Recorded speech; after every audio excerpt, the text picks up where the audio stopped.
श्री शिवाय नमस्तुभ्यम। स्वागत है आप सभी का हमारे चैनल पर। आज के इस वीडियो में आप सुनेंगे सोमवार के व्रत की कथा। सोमवार का व्रत करने से और कथा सुनने से भगवान शिव की कृपा से सभी प्रकार की मनोकामनाएं पूर्ण होती हैं। तो अगर आपने व्रत रखा है तो अत्यंत ही श्रेष्ठ है, लेकिन अगर व्रत नहीं भी रखा तो भी कथा तो अवश्य सुननी ही चाहिए। कथा सुनने मात्र से ही भगवान शिव की कृपा प्राप्त होती है। तो आइए शुरू करते हैं आज के दिन सोमवार के व्रत की कथा। प्राचीन काल की बात है। एक नगर में एक वैश्य रहता था जो बड़ा ही धनी और ऐश्वर्य युक्त था, जिसके कारण उसे किसी प्रकार का कष्ट या दुख नहीं था। परंतु इतनी अतुल संपत्ति होते हुए भी उसे भोगने वाली उसकी कोई संतान नहीं थी, जिसका उसे सर्वदा दुख बना रहता था। वह वैश्य शिवजी का बहुत बड़ा भक्त था और प्रत्येक सोमवार को शिवजी का व्रत और पूजन किया करता था। उसे विश्वास था कि शिवजी का भजन पूजन करने से मुझे एक दिन पुत्र अवश्य प्राप्त होगा, जो मेरे इस अतुल धन का भोग करेगा। ऐसा मन में विचार कर वह प्रत्येक सोमवार को व्रत करता और सायंकाल शिवजी के मंदिर में जाकर दीपक जलाया करता था तथा बड़ी भक्ति से मधुर पाक व्यंजन बनाकर शिवजी को भोग लगाकर स्वयं प्रसाद लेता और पत्नी को देता था। उसे ऐसा करते देख भक्त वत्सला देवी पार्वती से रहा नहीं गया और वे शिवजी से बोली, हे महाराज, ये वैश्य प्रत्येक सोमवार को आपका व्रत करके सायंकाल दीपक जलाता और इस प्रकार बड़ी भक्ति भावना से पूजन करता है, अतः आप इसके दुख का निवारण शीघ्र क्यों नहीं करते। तब पार्वती जी के सुंदर वचनों को सुनकर शिवजी बोले, देवी, इस वैश्य के पुत्र नहीं है, यह इसके पूर्व जन्मों का ही फल है। देवी, यह जगत तो कर्ममय है।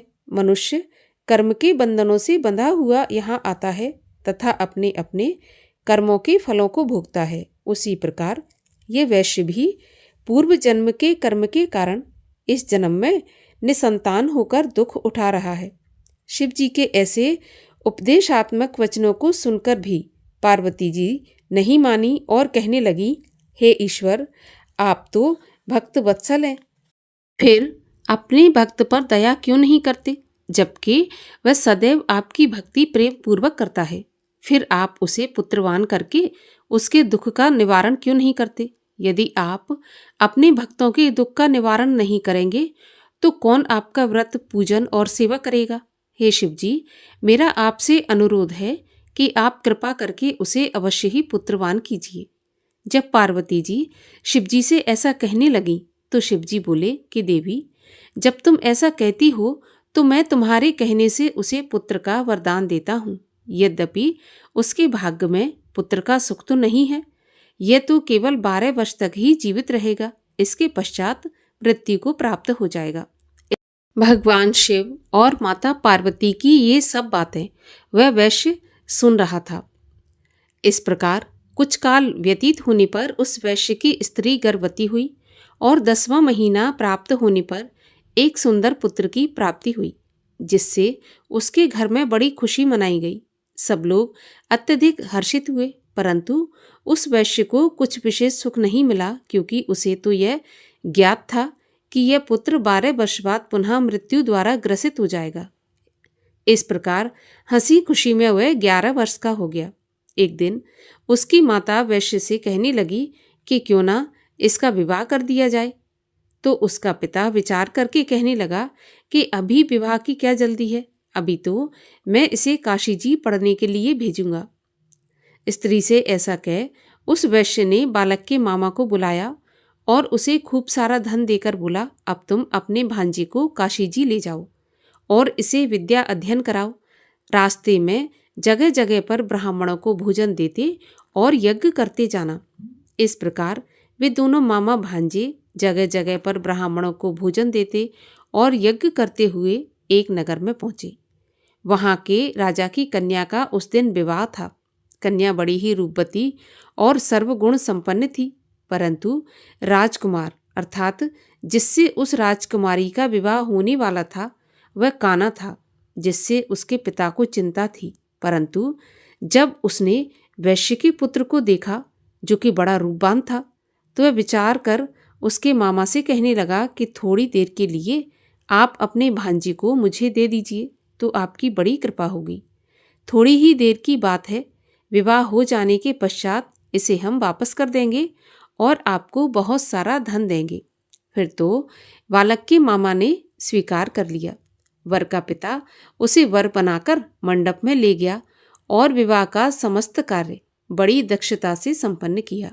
परंतु जब लड़का सिंदूर दान करके लौटने लगा तो उसने कन्या की साड़ी के आंचल पर लिख दिया कि हे भामिनी, तुम्हारा विवाह मुझ वैश्य के पुत्र से हुआ है और अब मैं काशी पढ़ने जा रहा हूँ, परंतु जिसके साथ तुम्हें विदा किया जाएगा वह एक आंख से काना है और वह तुम्हारा पति नहीं है। इस प्रकार विवाह कार्य संपन्न होने पर विदा की बेला पर जब राजकुमारी ने अपनी साड़ी पर कुछ लिखा देखा तो उसे पढ़कर उसने राजकुमार के साथ जाने से मना कर दिया और बोली, ये मेरा पति नहीं है, मेरा पति तो एक वैश्य का पुत्र है जो इस समय काशी जी में पढ़ने के लिए गया है। फिर तो राजकुमारी की ऐसी बात सुन उसके माता पिता अत्यंत ही आश्चर्य में पड़ गए और राजा अर्थात वर के पिता की चालाकी से अत्यंत दुखी हुए। कन्या को विदा नहीं किया और बारात बिना कन्या के ही वापस लौट गई। उधर वह वैश्य का पुत्र तथा उसका मामा दोनों काशी जी पहुंचे तथा बालक ने अपना अध्ययन प्रारंभ कर दिया और उसके मामा ने यज्ञ करना प्रारंभ कर दिया। इस प्रकार कुछ दिन व्यतीत होते हुए लड़के की अवस्था 12 वर्ष की हो गई। उस दिन यज्ञ हो रहा था कि उस बालक ने अपने मामा से कहा कि आज मेरी तबीयत कुछ ठीक नहीं है और मैं अंदर सोने जा रहा हूँ। ऐसा कहकर वह जाकर सो गया, परंतु उसके सोने के थोड़ी ही देर बाद उसके मामा ने आकर देखा तो वह देखता है कि भांजा तो मरा पड़ा है, जिससे वह अति दुखी हुआ।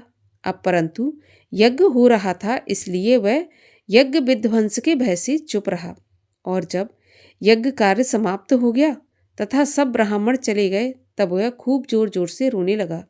उसी समय भाग्यवश पार्वती जी सहित शिवजी उधर से जा रहे थे कि तभी पार्वती जी ने करुण रुदन सुना, जिसे सुनकर उनका हृदय द्रवीभूत हो गया और वे शिवजी से कहने लगीं, प्रभु देखिए तो कौन इस समय इतनी करुणा से रुदन कर रहा है, आप वहाँ चलकर देखिए कि वह क्यों रो रहा है।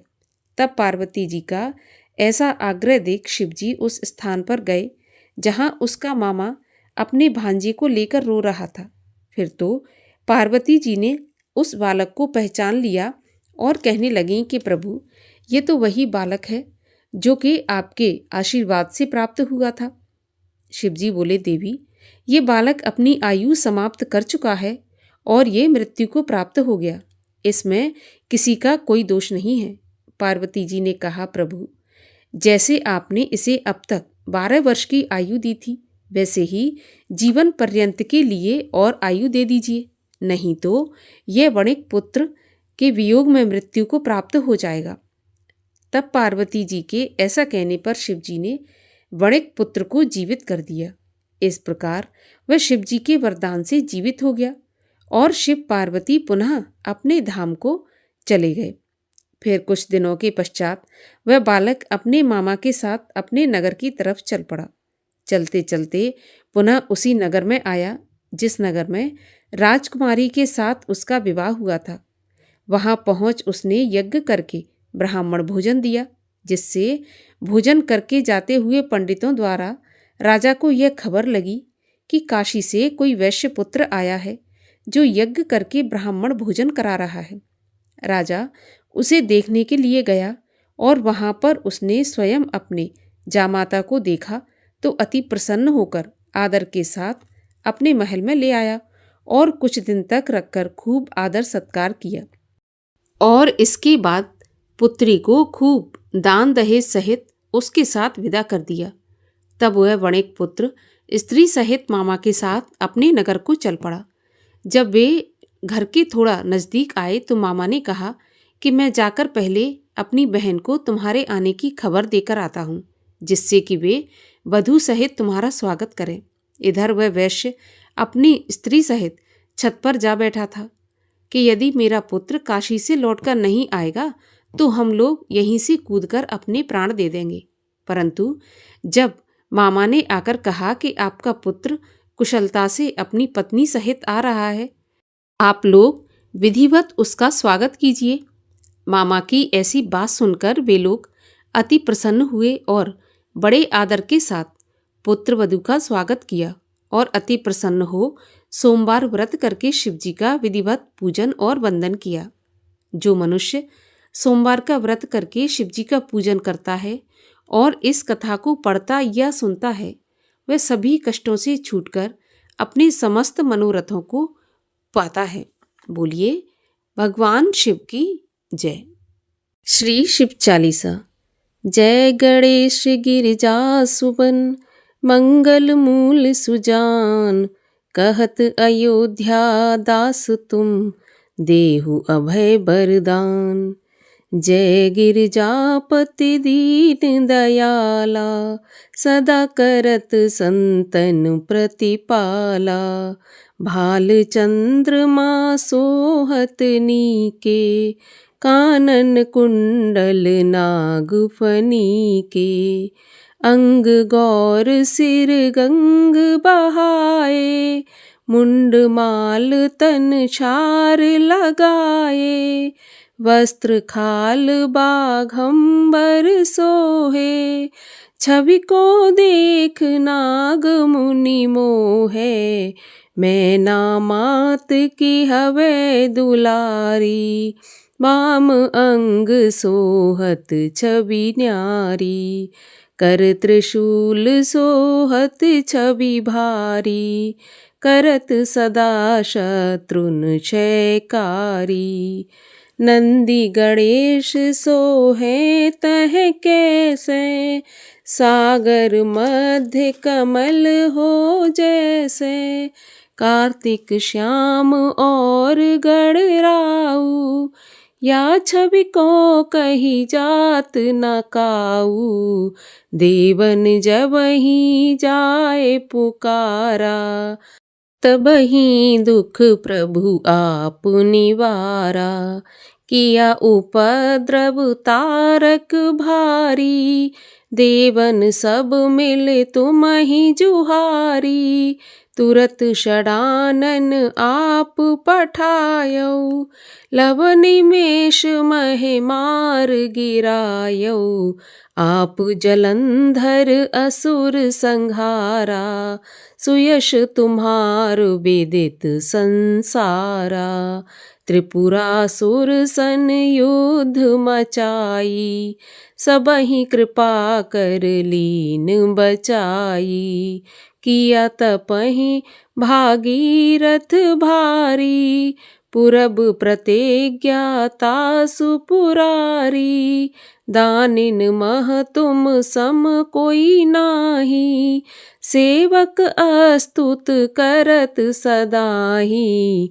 वेद नाम महिमा तब गाई, अकथ अनाद भेद नहीं पाई। प्रगटी उदथ मंथन में ज्वाला, जरत सुरासर भये विहाला। कीन्ही दया तह करी सहाई, नीलकंठ तब नाम कहाई। पूजन रामचंद्र जब कीना, जीत के लंक विभीषण दीना। सहस कमल में हो रहे धारी, कीन परीक्षा तब ही पुरारी। एक कमल प्रभु राखे जोई, कमल नयन पूजन चह सोई। कठिन भक्ति देखी प्रभु शंकर, भय प्रसन्न दिए इच्छित वर। जय जय जय अनंत अविनाशी, करत कृपा सबके घटवासी। दुष्ट सकल नित मोहि सतावे, भ्रमत रहो मोहि चैन न आवे। त्राहि त्राहि मैं नाथ पुकारो, एहि अवसर मोहे आन उबारो। लै त्रिशूल शत्रुन को मारो, संकट से मोहे आन उबारो। मातु पिता भ्राता सब होई, संकट में पूछत नहीं कोई। स्वामी एक है आस तुम्हारी, आए हरहु मम संकट भारी। धन निर्धन को देत सदाही, जो कोई जाचे वो फल पाई। अस्तुत के ही विधि करो तिहारी, क्षमहु नाथ अब चूक हमारी। शंकर हो संकट के नाशन, मंगल कारण विघ्न विनाशन। योगी यति मुनि ध्यान लगावे, नारद शारद शीश नवावे।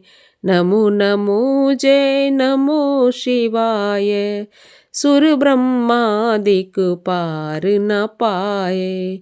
जो यह पाठ करे मन लाई, तापर होत है शंभु सहाई। ऋनिया जो कोई हो अधिकारी, पाठ करे सो पावन हारी। पुत्रहीन कर इच्छा कोई, निश्चय शिव प्रसाद तेहि होई। पंडित त्रयोदशी को लावे, ध्यान पूर्वक होम करावे। त्रयोदशी व्रत करे हमेशा, तन नहीं ताके रहे कलेशा। धूप दीप नैवेद्य चढ़ावे, शंकर सम्मुख पाठ सुनावे। जन्म जन्म के पाप नसावे, अंत धाम शिवपुर में पावे। कहे अयोध्या आस तुम्हारी, जान सकल दुख हरऊं हमारी। नित्य नेम कर प्रात ही, पाठ करो 40। तुम मेरी मनोकामना पूर्ण करो जगदीश। मक्सर छठ हेमंत ऋतु, संवत 64 जान। अस्तुत 40 शिवहि, पूर्ण कीन कल्याण। और आइए अब सब मिलकर करते हैं भगवान शिव की आरती। ओम जय शिव ओमकारा, स्वामी हर शिव ओमकारा। ब्रह्मा विष्णु सदा शिव, अर्धांगी धारा। ओम जय शिव ओमकारा, एकानन चतुरानन। पंचानन राजै, हंसानन गरुणासन। वृषवाहन साजै, ओम जय शिव ओमकारा। 2 भुज 4 चतुर्भुज, 10 भुज ते सोहे। तीनों रूप निरखता, त्रिभुवन जन मोहे। ओम जय शिव ओमकारा। अक्षमाला वनमाला, मुंडमाला धारी। चंदन मृग मद सोहे, भोले शशिधारी। ओम जय शिव ओमकारा। श्वेतांबर पीतांबर, बाघांबर अंगे। सनकादिक ब्रह्मादिक, भूतादिक संगे। ओम जय शिव ओमकारा। कर मैं श्रेष्ठ कमंडल, चक्र त्रिशूल धरता। जग करता जग हरता जग पालन करता। ओम जय शिव ओमकारा। ब्रह्मा विष्णु सदा शिव जानत अविवेका। प्रणवाक्षर के मध्य ये तीनों एका। ओम जय शिव ओमकारा। त्रिगुण शिव जी की आरती जो कोई जन गावे। कहत शिवानंद स्वामी मन वांछित फल पावे।